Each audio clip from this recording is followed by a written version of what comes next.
Welcome to Voice of a Niner Faithful. I'm your host, Jason Teal. In this week's episode, we'll be talking about Super Bowl 58 and how I think we did. I'm recording this on the Friday after the game. I tried my best to stay off of social media because I didn't want to be influenced by others. Though I did hear a few things, I'll keep that for next week. And I won't obviously let it influence what I've already put down in my notes for this week and everything.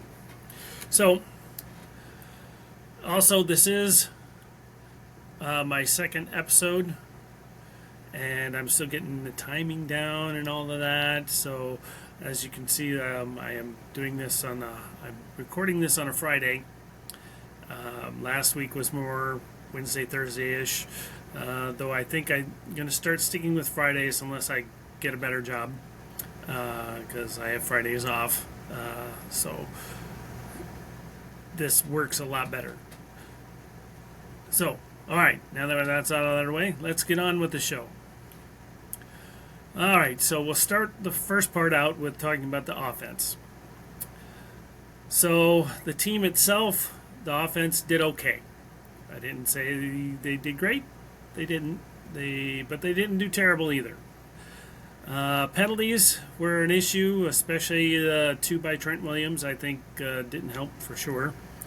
He definitely needs the whole offense needs to clean that up some. Purdy, I think he did a great job. Well, great enough for his first full year as the starter. Next year, I think he's even going to have a lot more experience under his belt now. He'll know what to look for. I think he's going to be even better next year. But as for this game, he had some overthrows. He definitely could have. If he could have laid some of those in, would have been a lot better. But I don't think that was still. It was a factor, but not a major contributing factor to the loss. One of the that 3rd and 4 in overtime when they were about to score right before they kicked the field goal, and they threw the pass and it was incomplete. I gotta say, personally, I think we should have ran the ball.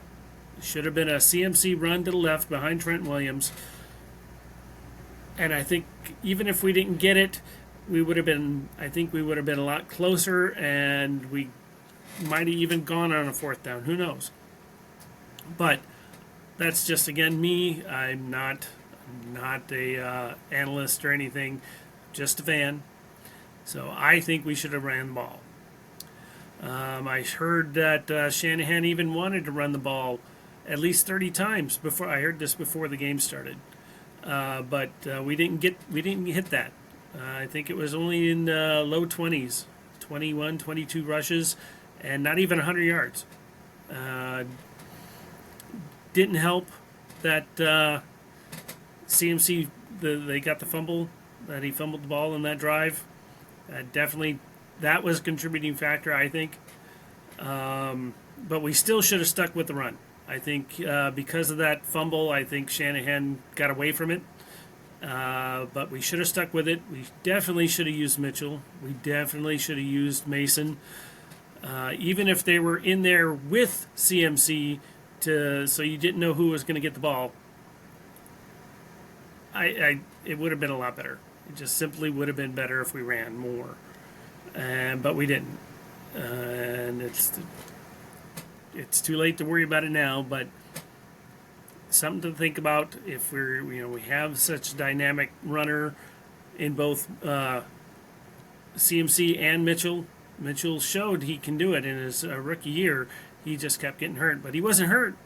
He could have ran today, or the Super Bowl tonight. So yeah, that's the story on the offense. They definitely weren't great, but weren't terrible. It could have been a little better. Part 2, the defense. First half was lights out. It was awesome. Did Kelsey even get more than 2 targets?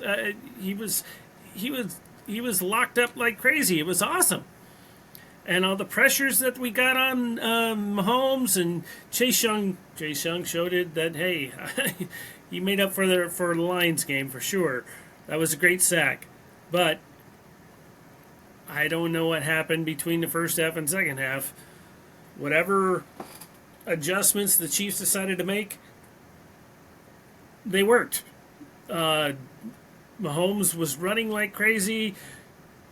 Kelsey was getting the ball a lot more.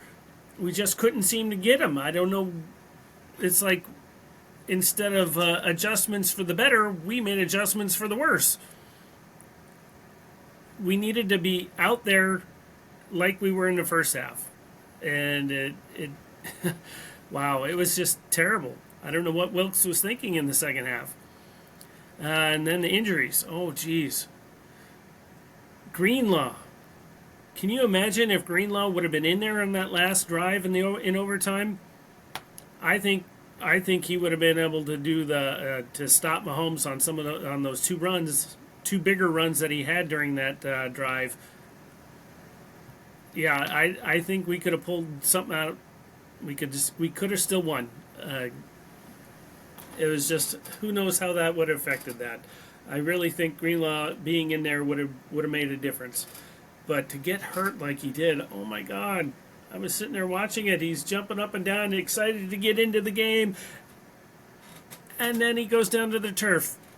It wasn't even an injury that he got because of a hit or something. No. It was just so devastating and disappointing. Oh, well, not a whole lot we can do about it now. But I'm just hoping. I haven't looked on social media again like I said, this week, so I don't know if if the injury is serious enough that he's going to be out even during the start of the next season. I hope not. I hope he's there ready to go. But yeah, that was just terrible. It was just devastating. I'm not sure what else that could have gone wrong during the second half and the overtime for the defense.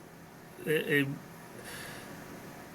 just didn't seem to have that same energy. I know defenses get tired. They're out there a lot. They're doing more work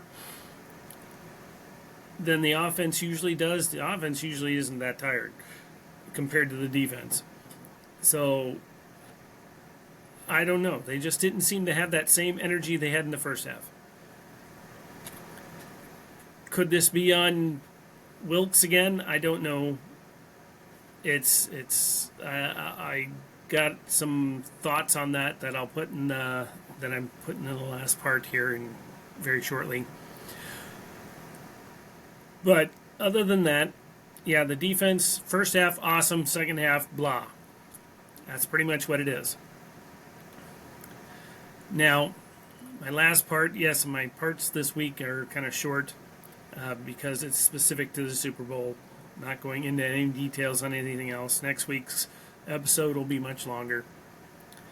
But my final thoughts, part 3, for the Super Bowl. So, something to think about. We had Robert Saleh for 4 years, with DeMeco Ryans under him for 3 of those 4 years. And then Ryans takes over for 2 more years. So that's pretty much a seamless, I would say a good 6-year seamless defensive coaching ease. They knew how DeMeco knew how Saleh was, got that energy from Saleh. Both of them were, you watch any of those games the past 6 years with them as either one of them as defensive coordinator, and you see them on the sidelines. They're pumped. They're excited when their defense does stuff. And I think that energy showed with how the defense was playing. The defense sees their coaches all hyped up for them, and they're going to get all hyped up for their coaches. It's it's a give. It's gonna affect the game. It's awesome when you get your coaches that psyched just as much as the players are. And then we get our first year not part of the organization. No, we didn't bring him up through the organization. We get Wilkes. And I honestly think that that did not help our situation. Now, our first 5 games when Wilkes was in the booth, we won those games. It was, what, 30 point plus every game those first 5 games. And the defense did pretty decent, but he was in the booth. So it's hard to say if it's the booth or being him on the sidelines. Though then you had that 3-game loss stretch, and though one of those was the drive where we could have won, but Moody missed field goal. And by the way, just a quick offset, Moody missing the extra point. I honestly don't think that was a contributing issue as to why we lost the game. So people going out there and saying that, it's all Moody, blah, blah, blah. He's a rookie kicker. Yeah, he's missed some kicks. But I don't think that 1 point was not a contributing factor to us losing. So anyway, back to the Wilkes.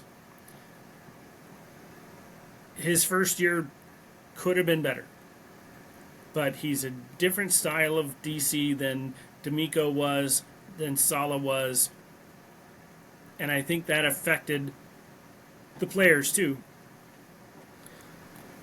I think our defense did not, I don't know what's the term I'm thinking of, they didn't feel his energy like they felt for the previous 2.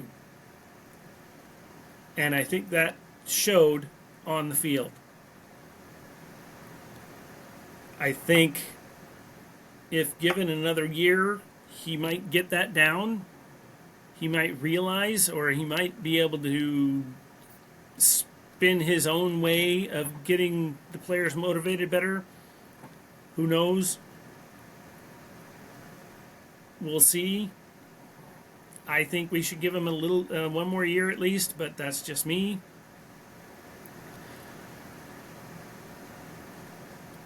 Other than that, all in all, we made it to the Super Bowl. Yes, unfortunately, a devastating loss in overtime. What was that? The third or fourth overtime in Super Bowl history.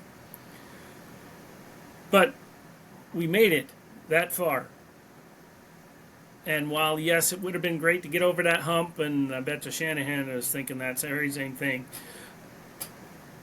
we still got that game, and we had a great season overall. Pretty great season. We're also, next year, we should be keeping pretty much the whole main starters of both the offense and defense. I think, what do we got to do? We got to keep... we got to pay Ayuk.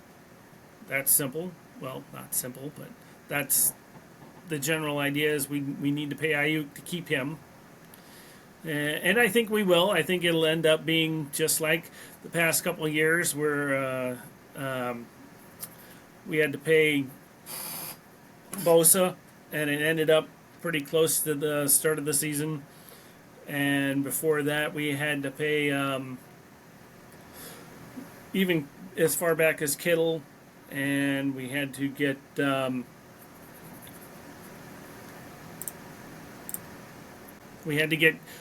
Debo.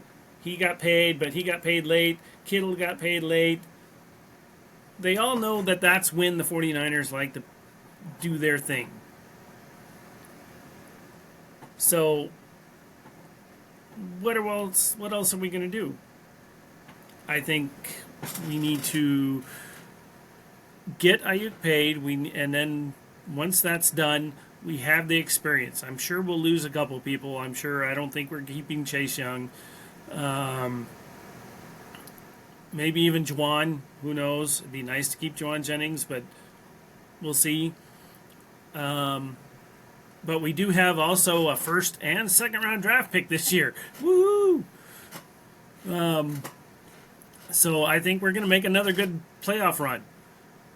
So, with that said, until next week, and some more experience under my belt, of course, all I have to say this. Go Niners!